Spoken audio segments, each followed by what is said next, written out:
তোমরা কি বলতে পারবে যখন আমরা বলি মা কালীর দিব্যি বা ভগবানের দিব্যি খেয়ে আমরা বলি না মা কালীর দিব্যি, সেই সমস্ত ক্ষেত্রে আমরা কি প্রিপোজিশন ব্যবহার করব? অথবা আমরা যখন বলবো যে আমি বাসে যাতায়াত করি বা ট্রেনে যাতায়াত করি, সেই সমস্ত ক্ষেত্রে আমরা কোন প্রিপোজিশনের ব্যবহার করব? আমরা এর আগেও প্রিপোজিশনের ওপর ক্লাস করেছিলাম এবং সেক্ষেত্রে আমরা প্রিপোজিশনের কয়েকটি স্টেজ শিখেছিলাম। কত ধরনের প্রিপোজিশন হয়, অ্যাপ্রোপ্রিয়েট প্রিপোজিশন কি, প্রিপোজিশন কথাটার মানে কি, এই সমস্ত বিষয় নিয়ে আলোচনা করেছিলাম। এই প্রিপোজিশনের ক্লাসটা আমি বেশ কয়েকটি ভিডিওর মাধ্যমে তোমাদের কাছে তুলে ধরবো এবং আমরা অলরেডি 4টে প্রিপোজিশন শিখেছি। আজকের এই ভিডিওতে আমরা আবারও 4টে প্রিপোজিশনের ইউজেস দেখে নেব। তাহলে সময় না নষ্ট করে প্রিপোজিশনের ক্লাস শুরু করা যাক। কিন্তু তার আগে আমি আমার ইন্ট্রোটা দিয়ে দিই। Hello friends, you are hooked onto my YouTube channel Evolution A Point of Success. This is your guide and mentor Prosenjit Sikdar. So today's subject is English and today's topic is preposition. তাহলে চলো শুরু করা যাক। আজকে প্রথম preposition, আমরা first preposition জেনে নেব বাই। বাই আমরা কি কি অর্থে বা কোন কোন সময় ব্যবহার করব তার একটা অ্যানালিসিস এখানে করা আছে এবং তারপর আমরা সেগুলো কয়েকটা এক্সাম্পলের মাধ্যমে দেখতে পারবো বা দেখে নেব। তাহলে চলো সবার প্রথম আমরা বাই, নাম্বার 1 শপথ। শপথ করা অর্থে কিন্তু আমরা বাই ইউজ করি। নাম্বার 2 অনুসারে অর্থাৎ অ্যাকর্ডিংলি বা অ্যাকর্ডিং টু, অ্যাকর্ডিংলি অনুসারে অর্থে কিন্তু আমরা বাই ইউজ করি। পাশে, পাশের ক্ষেত্রে পাশে বোঝাতে আমরা বাই ইউজ করব। কাছাকাছি সময়, আমি বললাম আমি অফিসে একদম কাছাকাছি 12টার কাছাকাছি আমি পৌঁছেছি, তো সেক্ষেত্রে আমরা বাই ব্যবহার করব। যাতায়াত বা গমনার্থে, আমরা যাতায়াতের সময় যখন একটু আগেই তোমাদের বলছিলাম আমি বাসে ট্রাভেল করি, আমি বাসে যাতায়াত করি, কেউ ট্রেনে যাতায়াত করে, কেউ মেট্রোতে যাতায়াত করে, কেউ প্লেনে যাতায়াত করে, এই সমস্ত ক্ষেত্রে গমনার্থে আমরা বাই ব্যবহার করব। মাধ্যম, যে কোনো মাধ্যমের ক্ষেত্রে আমরা বাই ব্যবহার করব। পরিমাপ, অর্থাৎ পরিমাপের ক্ষেত্রেও আমরা বাই ব্যবহার করব। কাজের ধারা, কাজটা কিভাবে করা হচ্ছে, কিরকম ভাবে চলছে, সেই ধারা বা প্রোগ্রেস বোঝাতেও কিন্তু আমরা বাই ব্যবহার করে থাকি। এবার চলো কিছু এক্সাম্পলের মাধ্যমে দেখে নিই। He sat by me, he sat by me. তাহলে এখানে এই স্যাট বাই মি, এখানে বাইটা কি অর্থে ব্যবহৃত হয়েছে? এখানে বাইটা ব্যবহৃত হয়েছে পাশে অর্থে, যেটা তোমাদের একটু আগেই বোঝালাম যে বাই কিসে ব্যবহৃত হবে, পাশে বোঝাতে বাই ব্যবহৃত হয়। 2 নম্বর, একটু আগে তোমাদের বললাম যে আমি মা কালীর দিব্যি বলেছি, আমি এরকম করিনি। তাহলে এই যে আমরা মা কালীর দিব্যি বা ভগবানের দিব্যি বলছি, সেক্ষেত্রে কিন্তু এই শপথ অর্থে আমরা কি ব্যবহার করব? বাই ইউজ করব। দেখো he swore by God, he swore by God, অর্থাৎ সে ভগবানের নামে শপথ করলো। তাহলে এটা আমাদের কি অর্থে ব্যবহৃত হলো? শপথ, রাইট। এবার চলো, অভিজিৎ ট্রাভেলস বাই বাস, অর্থাৎ অভিজিৎ বাসে চলাচল করে। তাহলে এই বাসটা এখানে কিসে ব্যবহৃত হলো? যাতায়াত, তাই নয় কি? যাতায়াত, যাতায়াত বা গমনার্থে, বা গমনার্থে ব্যবহৃত হলো। খুব ভালো করে মাইন্ডলি দেখবে, তোমাদের কিন্তু এখানে একটা এরর কারেকশন আসে, সেই এরর কারেকশনটা আমি বলে দিচ্ছি, এটা কিন্তু খুব মাইনরলি মনে রাখবে। দেখো, অভিজিৎ ট্রাভেলস বাই এ অথবা দা কার, যাই কিছু বসাও না করো, বাই দা কারই বসালাম আমি, বাই দা কার। এই সেন্টেন্সটা কিন্তু একটা মস্ত বড় এরর আছে, এই সেন্টেন্সটাই কিন্তু একটা মস্ত বড় এরর আছে। অর্থাৎ আমরা যখন ট্রাভেল করব তার আগে কিন্তু কোনো রকম আর্টিকেল বসবে না, তার আগে কোনো ধরনের আর্টিকেল বসবে না। তাহলে যখন কোনো ট্রাভেলের ক্ষেত্রে আমরা ব্যবহার করছি কোনো যাতায়াত বা গমন অর্থে, তখন বাইয়ের পরে কিন্তু কোনো আর্টিকেল বসবে না, না, নো আর্টিকেল। তাহলে বাইয়ের পর কোনো আর্টিকেল বসবে না। এটা কিন্তু দেখবে এসএসসি তে খুব এরর কারেকশন আসে এবং সেই এরর কারেকশনে কিন্তু এরকম একটা দিয়েই দেয়।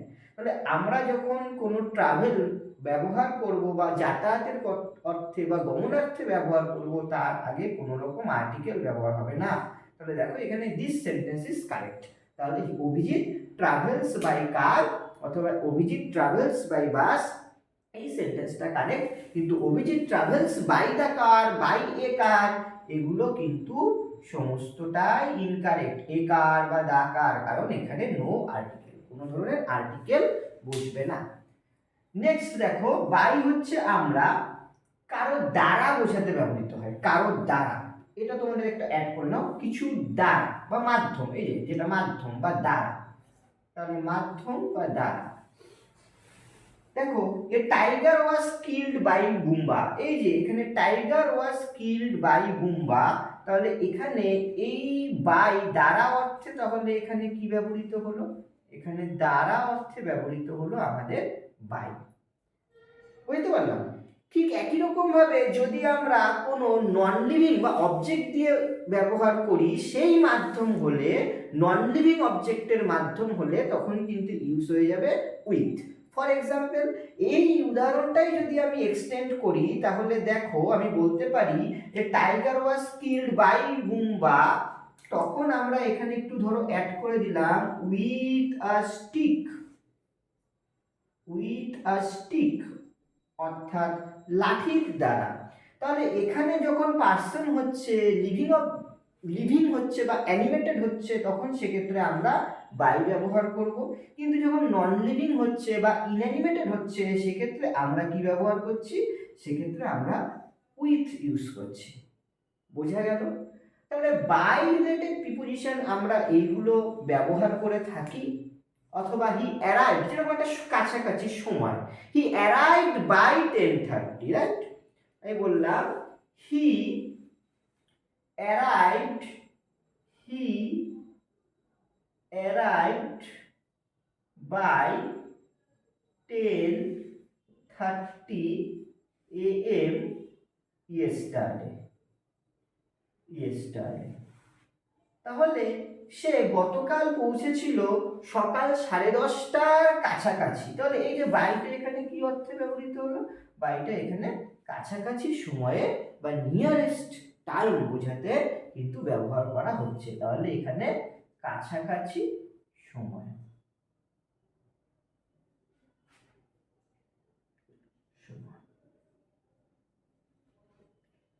চলো তাহলে বাই রিলেটেড আমরা বেশ কিছু প্রিপোজিশন যে বাই রয়েছে সেই সম্পর্কে আমরা জেনে নিলাম এবং তার এক্সাম্পলও জেনে নিলাম। আমরা এখন সিম্পল প্রিপোজিশন করছি, মনে রাখবে। এরপরে কিন্তু আমরা অ্যাপ্রোপ্রিয়েট প্রিপোজিশন নিয়েও আলোচনা করব। বাট দেখো নেক্সট প্রিপোজিশন আমরা চলে আসছি বিহাইন্ড। বিহাইন্ড আমরা কি কি অর্থে ব্যবহার করব, কোন কোন অর্থে ব্যবহার করব, কোন কোন রিজনে বা কোন ক্ষেত্রে ব্যবহার করব। কারণ সবকটা প্রিপোজিশনই আমাদের বসবে কোথায়, নাউন, প্রোনাউন, অ্যাডজেক্টিভ, এদের আগে কিন্তু আমরা প্রিপোজিশনগুলো বসাবো বা পুট করব, কিংবা ভার্বের আগেও অ্যাডভার্বের আগেও বসতে পারে, অ্যাডভার্বের। তাহলে চলো প্রিপোজিশন এবার দেখে নিই। বিহাইন্ড, বিহাইন্ড হচ্ছে, এবার দেখে নিই কি কি অর্থে ব্যবহৃত হয়। নাম্বার 1 অসাক্ষাৎ, অর্থাৎ মিটিং না করা। নাম্বার 2 পেছনে, অর্থাৎ কারো পেছনে থাকা। নাম্বার 3 ভূমিকা, গুরুত্বপূর্ণ। আমি বললাম যে সচিন তেন্ডুলকারের সাফল্যের পেছনে তার গুরুজির একটা গুরুত্বপূর্ণ ভূমিকা রয়েছে, সেই ভূমিকার ক্ষেত্রে বিহাইন্ড। বিলম্ব বা দেরি করা, পিছিয়ে পড়া। আমরা বলি সে অনেকটা পিছিয়ে পড়ছে, হি ফল বিহাইন্ড, তাহলে বিলম্ব বা পিছিয়ে পড়া। অগ্রগতি অর্জন, অগ্রগতি অর্জন মানে প্রোগ্রেস বা ডেভেলপমেন্ট। নাম্বার 1 এক্সাম্পল, হি ফেল বিহাইন্ড মি, অর্থাৎ সে আমার পেছনে পড়ে গেছিল, অর্থাৎ সে পেছনে পড়ে গিয়েছিল। তাহলে এখানে বিহাইন্ডটা আমাদের পেছনে হচ্ছে ব্যবহৃত। You are behind time, behind time মানে এটা তোমার গিয়ে বিলম্ব, তুমি অনেকটা পিছিয়ে পড়েছো, বিহাইন্ড টাইম, বিলম্ব হয়ে গেছে। এবং third example, Abhijit uncle played an important role behind his success, অভিজিতের সফলতার পেছনে তার কাকার একটি গুরুত্বপূর্ণ ভূমিকা রয়েছে। তো এক্ষেত্রে কিন্তু আমাদের এই বিহাইন্ডটা ব্যবহৃত হলো ভূমিকার ক্ষেত্রে, ভূমিকার ক্ষেত্রে।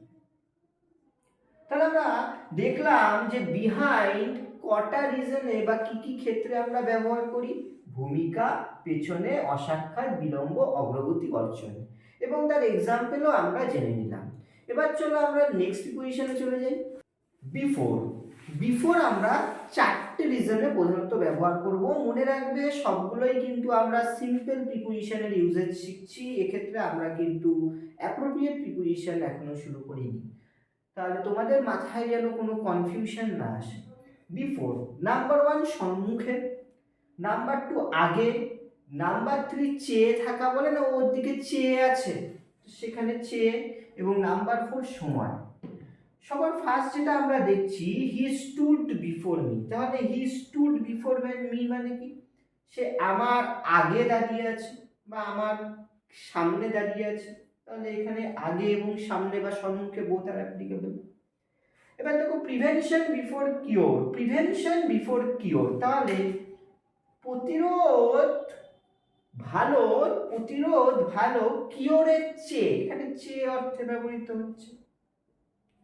এবং তারপর দেখো she was standing before me, তাহলে she was standing before me এটা কি আমাদের সম্মুখে অর্থে ব্যবহৃত হচ্ছে, সম্মুখে। এবং we reached at the cinema hall before 10 or 11 am, তাহলে এখানে আমরা বিফোরটা কি অর্থে ব্যবহার করলাম, সময় অর্থেও কিন্তু বিফোর ব্যবহার করছি। চলো এবার নেক্সট প্রিপোজিশনে চলে যাওয়া যাক। নেক্সট দেখো আমরা বিটুইন সম্পর্কে জেনে নেব। বিটুইন আমরা তিনটে রিজনে ব্যবহার করব, তিনটে ক্ষেত্রে ব্যবহার করব। নাম্বার 1 মধ্যে, না এটা কতজনের মধ্যে বোঝাতে, বিটুইন আমরা কিন্তু অবশ্যই দুজনের মধ্যে ব্যবহার যখন হবে তখন আমরা বিটুইন ব্যবহার করব। যদি অনেকের মধ্যে হয় তখন আমরা, অনেকের মধ্যে হলে সেক্ষেত্রে আমরা ব্যবহার করব হচ্ছে অ্যামাং। তাহলে অনেকের মধ্যে হলে আমরা ব্যবহার করব অ্যামাং, দুজনের মধ্যে হলে ব্যবহার করব আমরা বিটুইন। 2 নম্বর সম্পর্ক, রিলেশনশিপ। তাহলে রিলেশনশিপের ক্ষেত্রেও কিন্তু আমরা বিটুইন ব্যবহার করব। এবং নাম্বার 3 ভাগাভাগি, অর্থাৎ ডিস্ট্রিবিউট বা ডিভিশন, বা ডিভিশনের ক্ষেত্রেও কিন্তু আমরা বিটুইন ব্যবহার করব। চলো এবার এক্সাম্পল দেখে নেওয়া যাক। There is a close relationship between me and you, অর্থাৎ তোমার আর আমার মধ্যে একটা ক্লোজ, খুব কাছাকাছি সম্বন্ধ রয়েছে বা সম্পর্ক রয়েছে। তাহলে এটা আমরা কি অর্থে ব্যবহার করলাম, সম্পর্ক অর্থে ব্যবহার করলাম। নেক্সট, তাহলে সম্পর্ক অর্থে ব্যবহার করলাম। I sat down between John and Ron, আমি জন এবং রনের মধ্যে বসে আছি, জন আর রনের মধ্যে বসে আছি। তাহলে দুজনের মধ্যে হলে আমরা কি ব্যবহার করব, বিটুইন। তাহলে এখানে আমাদের দুজনের মধ্যে ব্যবহৃত হয়েছে, তাহলে এটা কি অর্থে ব্যবহৃত হলো, মধ্যে। কিন্তু অনেকের মধ্যে আমরা কি ব্যবহার করব, অনেকের মধ্যে হলে সেক্ষেত্রে অ্যামাং ব্যবহার করব। Next, divide the fruits between two brothers, তো between two brothers, দুই ভাইয়ের মধ্যে ফলগুলো ভাগাভাগি করে দাও। তাহলে এক্ষেত্রে আমরা ভাগাভাগি অর্থাৎ ডিভিশন অর্থে ব্যবহার করলাম, বা